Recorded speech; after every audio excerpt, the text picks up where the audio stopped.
In case, it would be helpful to have some ideas about how to be happy, peaceful, powerful, or joyful in these times. We have put together some ideas.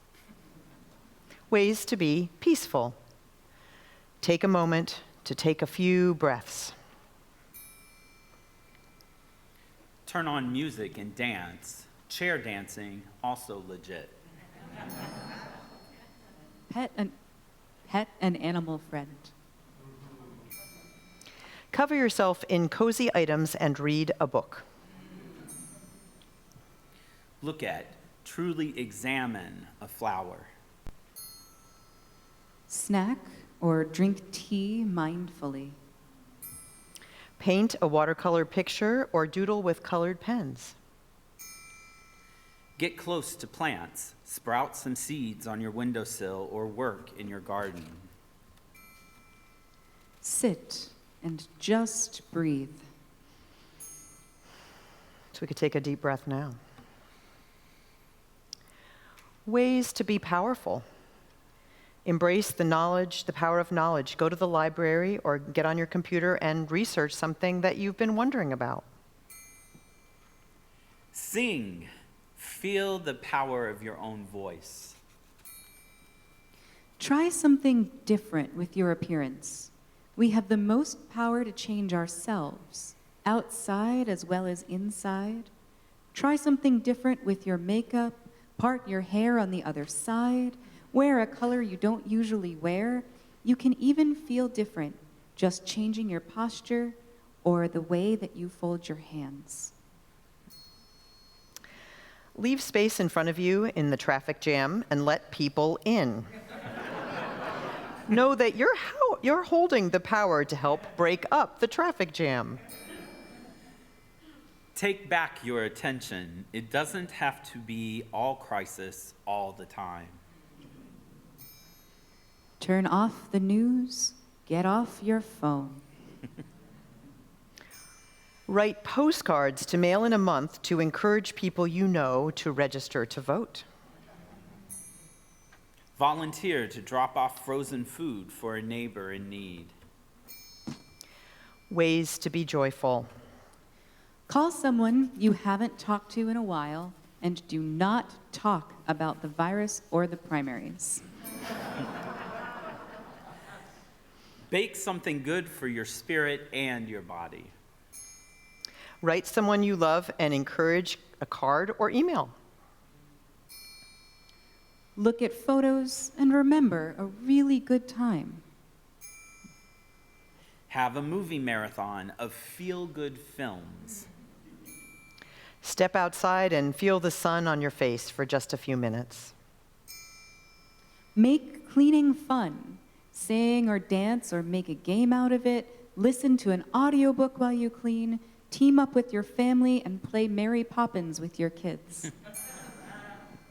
Keep a household gratitude list. Embrace play, blow bubbles, knead some clay, color, play with an animal, start a card game, sail rubber ducks in the bath, bring in your imagination. Or just listen to a bell.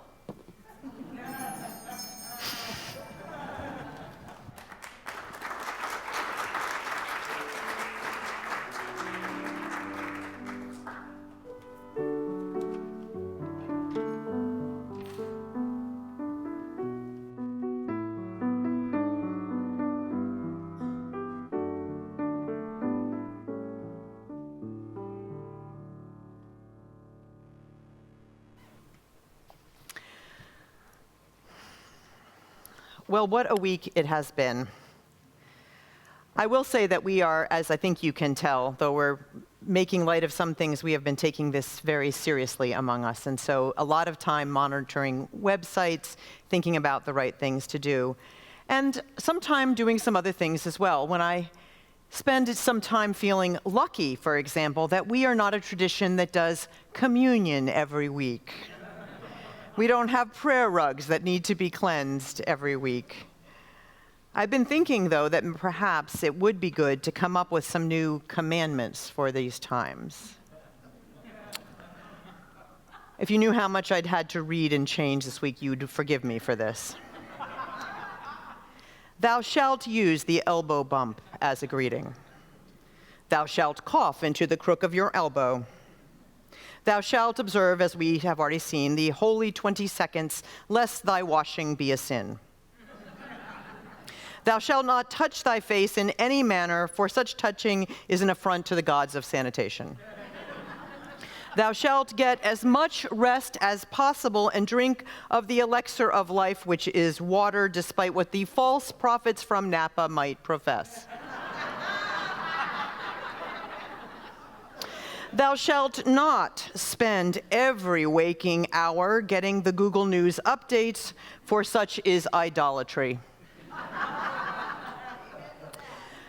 Thou shalt not buy out all the face masks, all the sanitizer, and for all that is holy, leave toilet paper for others. Thou shalt find time to be quiet and peaceful. Thou shalt pet the dog. Oh, wait, sorry, that was the dog. He snuck that in. He's been with me a year and a half, and he still thinks this Saturday night sermon business is an abomination. Thou shalt remember that a sense of humor, joy, and even happiness is also key to health. So on that last point, I thought very seriously about changing the topic for this week, because this has been a week when many of us have not been feeling particularly happy. We're anxious about the virus. We're worried about people we love. We are angry and outraged that we're still not able to accept the leadership of women. We're saddened by the many losses that this community has sustained in these last months before this latest health threat. And then I realized that if there was ever a time that it would be good to think about happiness, this was probably it, right? Because remembering that while we can't change the world in which we live in all ways we would want to, we do have the ability to change our reactions to it. And by doing that, we change the world around us just a little bit. And that can make all the difference to our spiritual, mental, and physical health. Now, happiness is made up of a couple things. First, feeling like you're powerful enough to make choices in your own life, and feeling peaceful and content. And then also being able to have the capacity for joy and exuberance. And all of these things are kind of the opposite of what we're thinking about many of these days, in this particular week, in this particularly scary time in our divided nation and our pandemic-gripped world.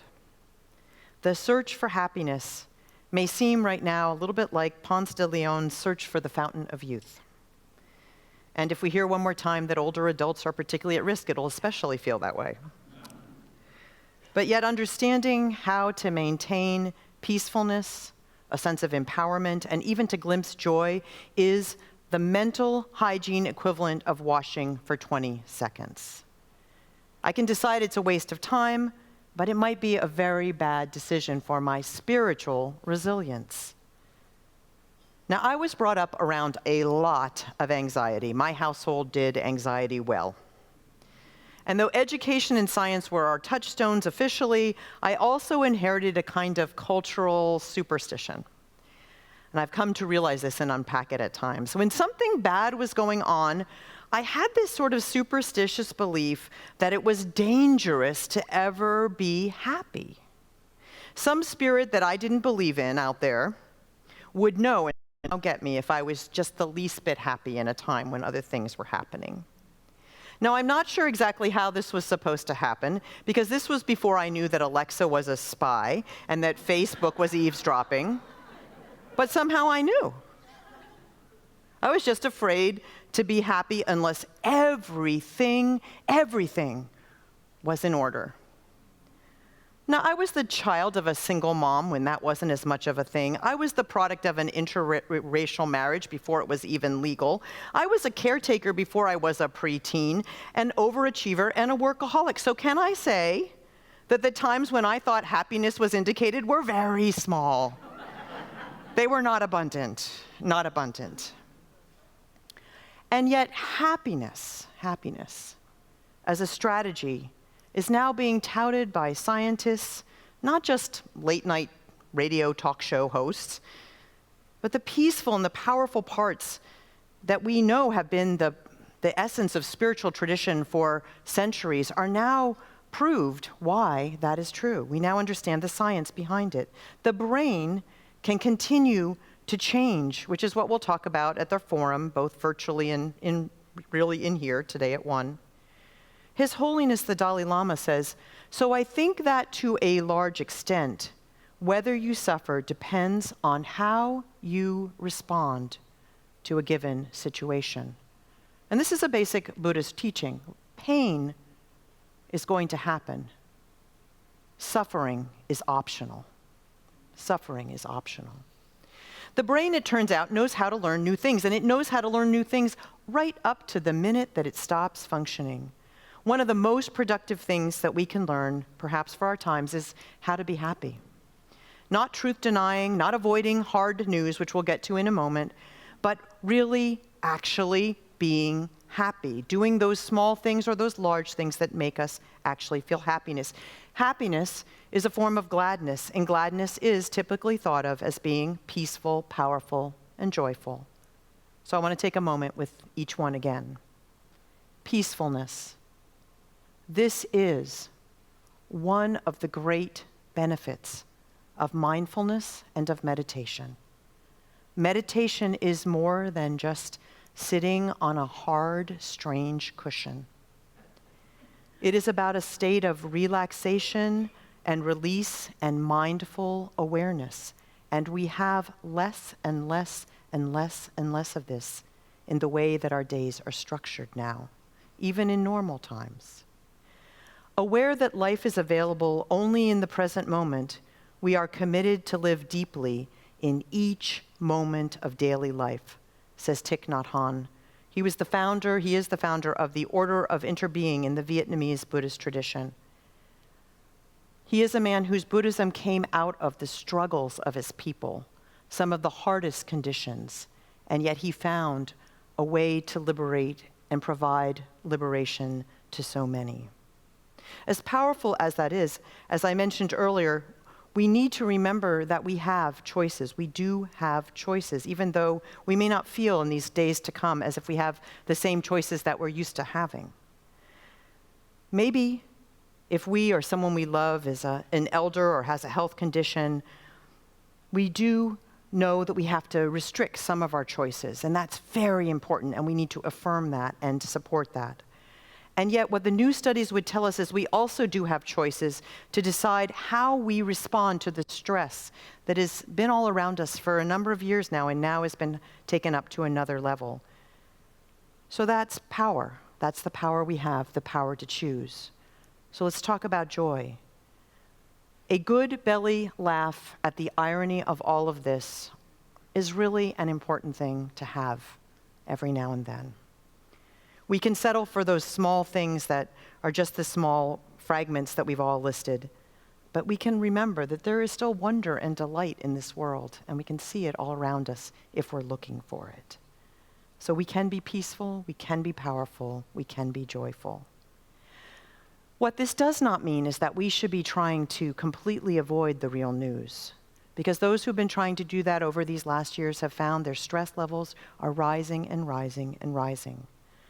Going on as you did 2 weeks ago without taking any precautions against this COVID-19 would not be a good thing to do, or not making any extra effort to see what you can do about the climate change which appears to be linked to, or not voting because you can't bear to think about candidates who are remaining would not help and could in fact prove damaging. We need to focus on happiness in the face of reality, not by avoiding it. There's an interesting episode of the BBC program Reel, which is R-E-E-L. Writer and illusionist Darren Brown talks about the ways that an incomplete understanding about this new neurobiology and positive psychology can actually harm us. Optimism can actually be a trap in our times, he says, if your view of optimism is never thinking about anything hard or unpleasant. You need a system, he says, that works as much in times when things aren't going well as it does in times when things are well. Think of me as a young child trying only to be happy when everything was going well. And what might make us happy in the short term, he says, like buying all the toilet paper, for example, might not be the choice we feel good about later. He gives a very specific example. You can choose, for example, between sitting with an elderly relative who is sick or going to a theme park. In the moment, your experiencing self would prefer perhaps what your experiencing self would not prefer that noise. And we always thank you. Well, that woke us all up. For those of us, several people said they struggle with this time change. I hope you feel more awake now. So Brown said there's your experiencing self and also your remembering self. He said your experienced self in the choice between the sick relative and the theme park would probably prefer the roller coasters. But later, your remembering self will be glad you chose to sit with your relative, because happiness, when truly pursued, will help us deal with what is and not push it away. The Dalai Lama notes, if your basic outlook is that suffering is negative and must be avoided at all costs, and is in some sense actually a sign of failure, and that might be a belief that's not really a conscious belief, but you may have that belief, this will add a distinct psychological component of anxiety and intolerance when you encounter difficult circumstances, right? If some part of us thinks this is something that's happening because we did something. On the other hand, he says, if your basic outlook accepts that suffering is a natural part of your existence, this will undoubtedly make you more tolerant towards the adversities of life. Mindfulness is a key to these kinds of happiness. And we can learn to be mindful and happy, and we might need to do so. There's a study that's been put out for a number of years now. I first read about it in The Economist, and it's of the gross national happiness. This is a report that is published every 3 years. Some of you know about it. It looks at a series of socioeconomic indicators and economic indicators to determine what a country might actually be experiencing. It was developed through a model that the country of Bhutan had developed, which sought to measure something besides just increased economic production and buying power. So it's based on a survey and data such as life expectancy and contentment. And the United States has been steadily falling in the rankings. And in this last ranking, which was put out last year, was significantly lower than it has ever been before. And there's actually a special report in this global report, a special section on the United States. And what it says is, we'll look at it at the forum, but the eradication of other hobbies and pleasurable pursuits to the use of just digital devices may be one reason that the researchers believe this to be particularly true in this nation. And the other one, of course, is the rapid rise of addiction, and of course those two things are linked. So in this time, when we may have less connection with others, we should make a conscious effort not simply to rely on games and apps to fill our time. Tuning into experiences with real connection, making phone calls and interacting with others as we can, becomes especially important in these times. So we can spend also a little more time being mindful, and I'm glad to look out today and see some very experienced meditators among us today. Mindfulness is that gate upon which we can teach ourselves and our brains and our hearts to be happy, even in a world where we were discouraged away from it. The writings of Thich Nhat Hanh are a really good place to start. I went looking for my copy of his basic book, The Miracle of Mindfulness, and once again, I couldn't find it. I have found over the years that this is the book most likely to be borrowed from me and never returned. I have bought countless copies of that particular book, but I would commend it to you because many apparently find it useful. It's a very basic primer. It's kind of like the spirit of the Gideon Bible, right? It just goes out into the world. So I say hooray to that. But his teachings are very life and people affirming, very much compatible with our tradition, and he's been teaching for decades what neuroscientists are now validating, that through simple practice, you can retrain and rewire your brain to greet the world with more peace and power and joy. We may not be able to buy happiness, however, we can learn it, and it is a small good thing. In his book, Happiness, Tay, as he is known by his students, writes, our lives should have meaning, and that meaning is to help people suffer less and to help them touch the joys of life. The gross national happiness survey shows that when people have less feeling of making a difference, they have less contentment and less happiness. We can believe that we are powerful enough to navigate even the frightening things of the world and come out stronger for it. The people who bring true joy into this world are those who have experienced adversity and have refashioned it into peace and power and joy. The world is a scary place. We only have to live through a few days or a few hours of this last week to know that, and yet we know that we've also can find happiness every day in the small ways that are all around us. And we can also support one another and remind one another of the places we find happiness. Isolation is one of the greatest dangers of this time, and connection is one of the great sources of joy and peace. We do have joy deep down inside us. We do have that peaceful inner core that we can rely on when the world seems chaotic and noisy and loud. So before you leave this sanctuary, not only did I give you commandments at the beginning, I'm now going to give you homework. It's just one of those weeks. I want you to think about your own personal places of power and peace and joy. And I want you to identify one action that you are going to take today to begin to build those new neural pathways to touch happiness. You can make a mental note of it, or if mental notes aren't working as well for you in these stressful times, you can tear off a corner of your order of service and just write it right down, because we're not recycling those darn things. It would be too germy. Identify one thing you will do for yourself this week to remind yourself how to be peaceful or powerful or joyful. This is already something you know inside you. Just tap into that intelligence. We, who would change this world, must first survive it. Our fears will help us keep safe. They have a function. They will warn us of dangers. And yet our happiness will point out the path before us, the path of resilience and hope.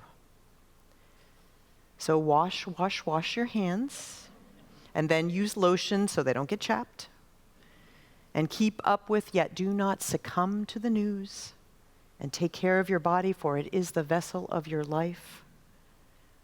And do something that brings you and maybe someone else some peace, some power, or some joy. Nurture your spirit and your body, for they are good and worthy. This life is still chock full of wonder. And so are each of you.